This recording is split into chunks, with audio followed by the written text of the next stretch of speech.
Hello guys, latest update, tanghali na. Anong oras na rito? Alas 12. Ha? Alin? Alas 12 na ng tanghali lampas. Malapit na rin kami matapos. Huling ano na lang. Huling kasa na lang ni Alvin, classmate.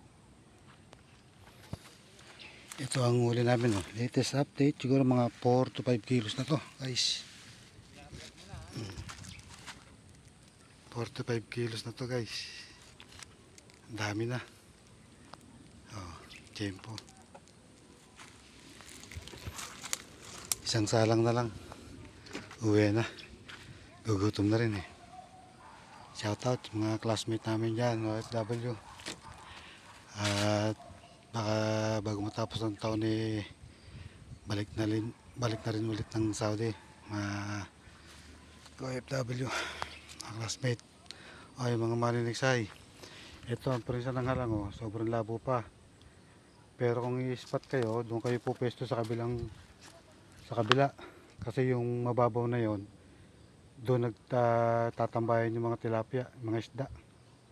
Ayun oh, medyo malinaw yung sa panabi kasi mababaw. Doon pwede pumwesto. Pero kung dito kung di kayo tatawid, yan oh, sobrang labo. Wala kayo madadali. Kahapon daw to, malinaw na. Sabi ng tropa, eh kaso mo ng pagkakaulan. Lakas ng ulan kahapon, ang tagal ng ulan, kaya yan, dumabuli.